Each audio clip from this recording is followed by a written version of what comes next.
ثانیہ شکریہ انٹروڈکشن کا۔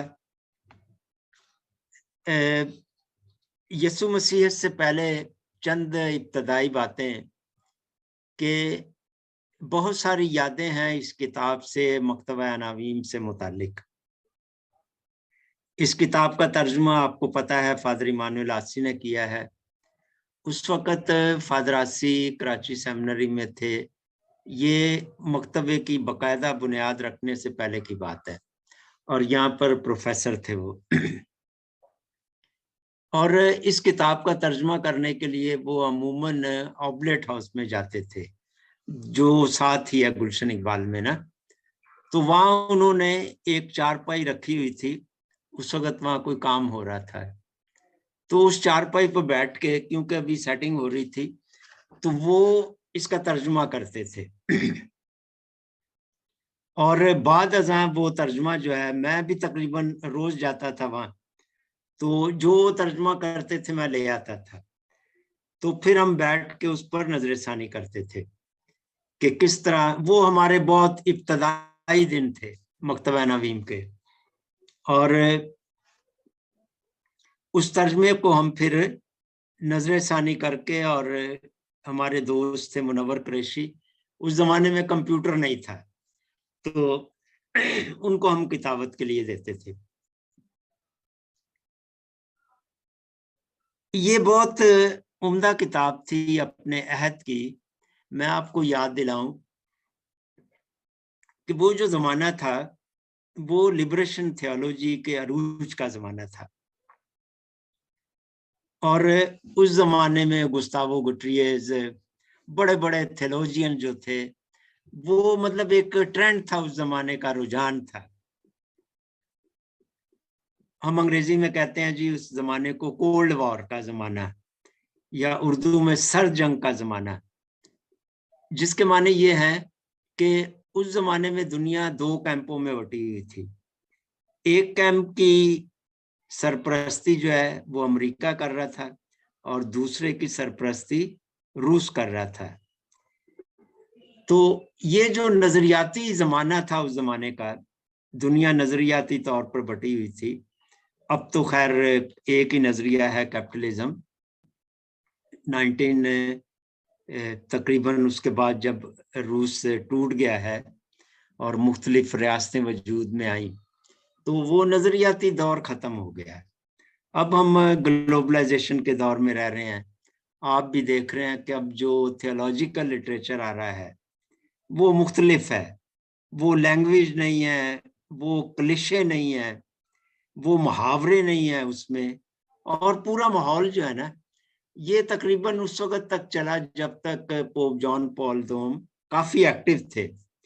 اور اس کے بعد جب پوپ جان پال دوم کے بعد کون آئے ہیں، پوپ بنے ہیں پوپ بینیڈکٹ۔ آواز آ رہی ہے میری؟ Hello hello?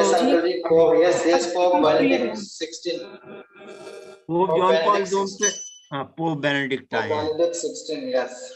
جی ہاں، پوپ بینیڈکٹ آئے ہیں، شاید 2005 کا زمانہ تھا، اپریل میں اس وقت جس دن پوپ صاحب کی وہ ہوئی ہے نماز جنازہ، میں تغاتائی میں تھا، نہیں تغاتائی نہیں، کرسچن کانفرنس آف ایشیا کی نا وہ ایک جنرل اسمبلی تھی تھائی لینڈ میں، ایک شہر ہے، اب نام نکل گیا ذہن سے۔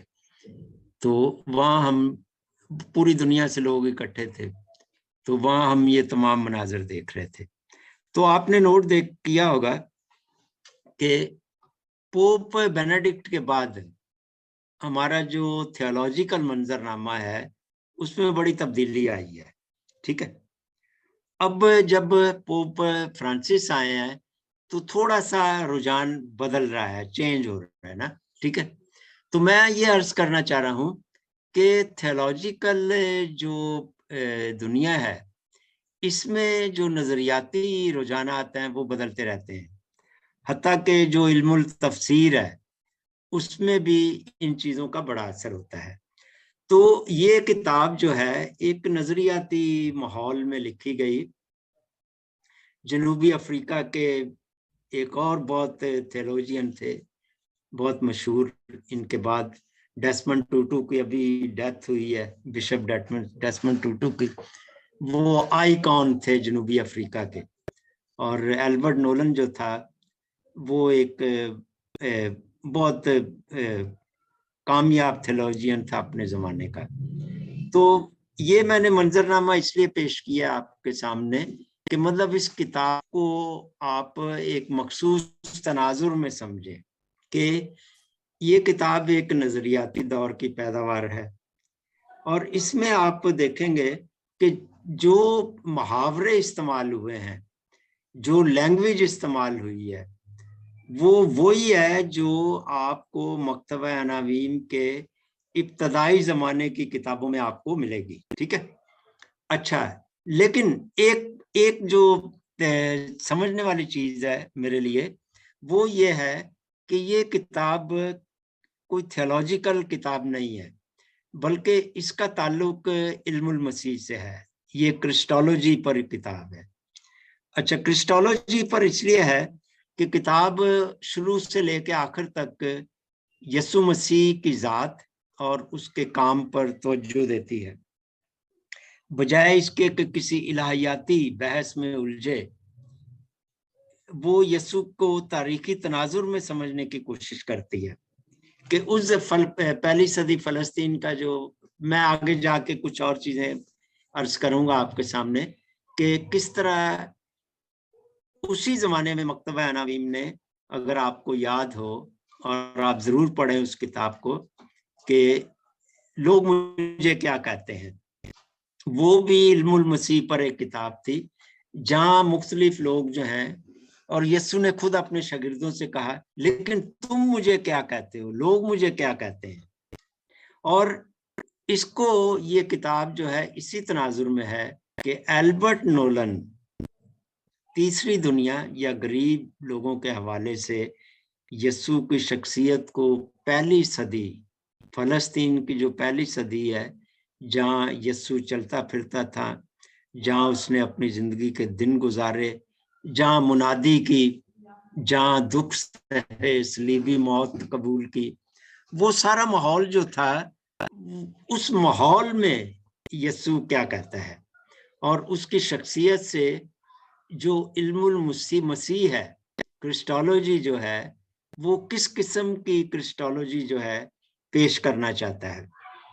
تو اگر ہم اس کتاب کو ایک کرسٹولوجیکل پرسپیکٹو میں پڑھیں گے، علم المسیح کے تناظر میں، تو ہمیں پتہ چلے گا کہ کس طرح مصنف جو ہے وہ اس کا ذہن، اس کا شعور، غور کیجئے گا میرے جملے پر، اس کا شعور جو ہے وہ پہلی صدی عیسوی میں ہے یسوع کے زمانے میں، لیکن اس کا لاشعور جو ہے وہ آج کے زمانے کے لوگوں کے درمیان یسوع کو دیکھ رہا ہے. اور جب آپ دیکھیں گے کہ اس کی کرسٹولوجیکل ریزننگ یا تھیولوجیکل ریزننگ، کہ وہ کس طرح منطق اور دلائل کو استعمال کرتا ہے ان چیزوں کے لیے، تو فوراً پتہ چلتا ہے کہ اس کے دماغ کے پیچھے آج کی غریب لوگ ہیں، آج کے زمانے کے مظلوم لوگ ہیں، آج کے زمانے کے عناوین ہیں. لیکن اس نے شعوری کوشش کی ہے کہ کسی طرح سے پہلی 1980 کا دور دیکھیں، آج سے تقریباً 40-50 سال پہلے کا، کہ اس زمانے میں دنیا کیا تھی. میرا خیال اب بھی دنیا میں کوئی اتنی تبدیلی نہیں آئی ہے، بلکہ حالات اور بھی خراب ہو گئے ہیں. کئی لوگ کہتے ہیں، دلیل دیتے ہیں کہ دیکھیں فیڈریشن آف ایشین بشپز میں یہ بحث ہوئی کہ جی وہ زمانہ ختم ہو گیا لبریشن تھیولوجی کا، یا کہ ایک پروگریسو تھیولوجی جو ہے اس کو پیش کیا جائے. لیکن سوال یہ ہے کہ ہم کہتے ہیں کہ وہ نظریاتی دور ختم ہو گیا، لیکن لوگوں کے حالات میں تبدیلی نہیں آئی. لوگوں کے حالات میں تبدیلی آنے کی بجائے بلکہ اور بھی پستی آئی ہے، لوگوں کے مسائل میں اور بھی اضافہ ہوا ہے. اور کس طرح غربت اور امارت کے درمیان خلا جو ہے دن بدن بڑا ہے، اس لیے میں کوٹ کروں گا البرٹ نولن کو. وہ اپنی کتاب کے آخر میں کہتا ہے, اپنے آخری چیپٹر میں نولن خود کہتا ہے, میں ان لاکھوں کروڑوں زندہ جانوں کے لیے فکر مند ہوں جو روزمرہ کے دکھوں میں مبتلا ہیں اور جنہیں مستقبل قریب میں مزید مصائب اور دکھوں کی توقع ہے. میرا مقصد یہ ڈھونڈنا ہے کہ ان لوگوں کے متعلق کیا کیا جا سکتا ہے. آج سے 50 سال پہلے بھی البرٹ نولن جو تھا, اس زمانے میں بھی اس کو یہ فکر تھی جب یہ کتاب لکھ رہا تھا, اور مجھے لگ رہا ہے کہ اب بھی کوئی اتنی بڑی تبدیلی نہیں آئی ہے کہ ہم کہہ سکیں کہ وہ جو ایک مکاشفہ لینگویج ہے, نیا زمین اور نئی آسمان, وہ خواب ابھی بہت دور ہے جس کے لیے جدوجہد کی جانی چاہیے. ان چند ابتدائی الفاظ کے بعد میں الشبہ سے گزارش کروں گا کہ وہ فائل نمبر 1 کھولیں تاکہ ہم ذرا اس کتاب کی جو فہرست ہے اس کو دیکھیں کہ کس طرح یہ کتاب چل رہی ہے. جیسا میں نے پہلے عرض کیا, اس کتاب کے مترجم فادر ایمانویل آسی ہیں اور ان کا ترجمہ بہت عمدہ ہے. جب آپ کتاب پڑھتے ہیں تو آپ کو احساس نہیں ہوتا کہ یہ کوئی ترجمہ ہے, بلکہ ایسے ہے کہ یہ جیسے کوئی تبازات کتاب ہے کہ خود لکھی گئی ہے, ترجمہ نہیں لگتا یہ. تو کتاب کے فہرست میں جب سب سے پہلے میں نے ایک چھوٹی 2 پیج لکھے تھے کہ ہم کیوں یہ کتاب چھاپ رہے ہیں. بحیثیت میں اس وقت جنرل سیکرٹری تھا اور فادر آسی چیئرمین تھے, اب بھی وہ چیئرمین ہے, اور میں نے لکھا تھا کہ مطلب ہم کیوں اس کتاب کو چھاپنا چاہ رہے ہیں, اس کی وجہ کیا ہے. فادر آسی نے ایمان پرور جستجو, دیکھیں یہ بہت اہم آرٹیکل ہے جو فادر آسی نے لکھا تھا, کیونکہ اس کتاب میں جو اینڈ ہے کتاب کا وہ اسی بات پر ہوتا ہے کہ یسوع میں ایمان. گو یہ کتاب کا نقطہ آغاز نہیں, لیکن مصنف جو ہے ہمیں آخر کار وہاں لے آتا ہے کہ کس طرح ہم آخر کار جدوجہد میں یسوع پر یا یسوع میں ایمان لاتے ہیں. اس لیے یہ جو ایمان پرور جستجو ہے, اس میں آپ کو اس پوری کتاب کا میں خلاصہ نہیں کہوں گا, بلکہ اس کتاب کا ایک جو پیغام ہے وہ آپ کو ملے گا.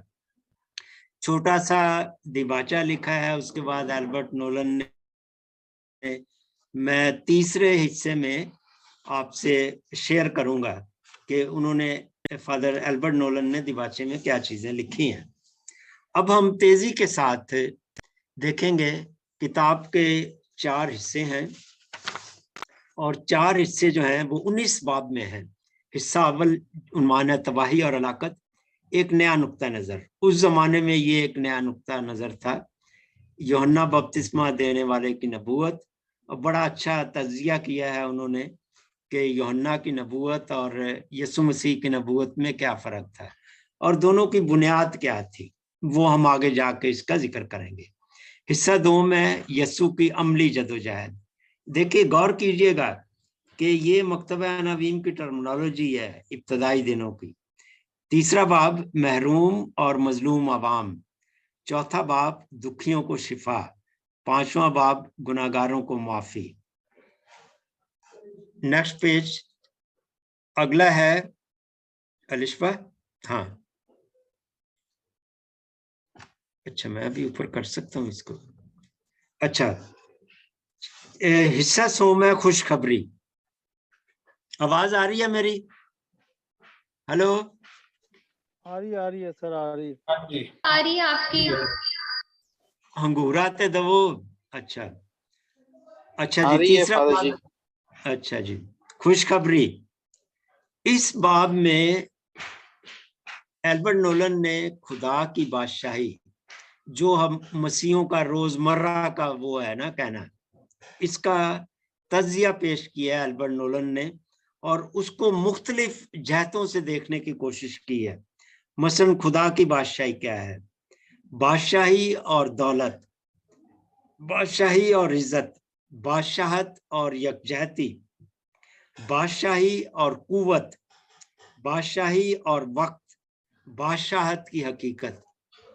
تو جو کنگڈم آف گاڈ ہے، خدا کی بادشاہت ہے، اس پر البرٹ نولن نے بہت ہی سیر حاصل بحث کی ہے. اور حصہ چہارم ہے کہ آخر کار جو محاذ آرائی ہوتی ہے سیاست اور مذہب کے درمیان، ہیکل میں یسوع کا کوڑوں سے مارنا لوگوں کو، تشدد کے استعمال کی آزمائش، یسوع کی اذیت اور موت، نیا اور بے مثال انسان، عدالت اور تفتیش، اور آخر میں یسوع میں ایمان. یہ کنکلوڈنگ آخری باب ہے، جیسا کہ میں نے پہلے عرض کیا تھا. اب کتاب کے بارے میں جو مختصر تعارف کتاب کے بیک ٹائٹل پر ہے وہ آپ ذرا دیکھیے. بیک ٹائٹل جب آپ دیکھیں گے کتاب کا تو ایک بہت ہی مختصر تعارف آپ کو ملے گا کتاب کا کہ 342 صفحات پر مشتمل اس کتاب کا تعلق علم المسیح سے ہے، جس کے مصنف جنوبی افریقہ کے ڈومینیکن کاہن فادر البرٹ نولن ہے. اصل انگریزی کتاب جیزس بیفور کرسچینٹی کا اردو ترجمہ فادر ایمانوئل آسی نے کیا، اور مکتبہ عناوین پاکستان نے اس کا پہلا ایڈیشن 1979 اور دوسرا ایڈیشن 1990 میں شائع کیا. تو گویا یک کے بعد دیگرے اس کے 2 ایڈیشن شائع ہوئے.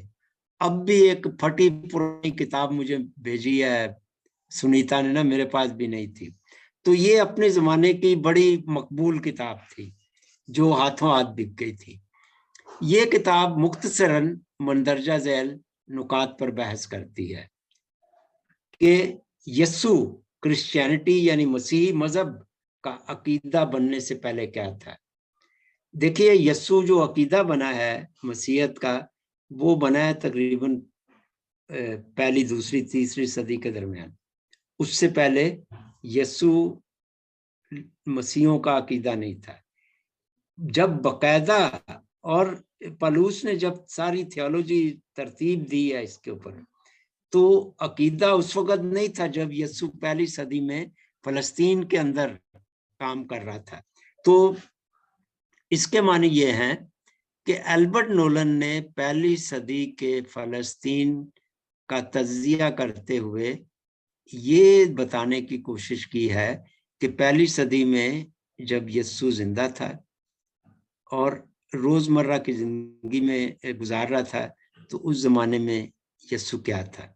اور آہستہ آہستہ جب اناجیل لکھی گئی، یسوع کی صلیبی موت کے بعد جی اٹھنا، ابتدائی کلیسیا کا قیام، اور بعد ازاں جو تھیولوجی ہوئی ہے، کرسٹولوجی پہ کام ہوا ہے، اور آخر کار جب عقیدہ بنا ہے، تو یہ پورا سفر البرٹ نولن نے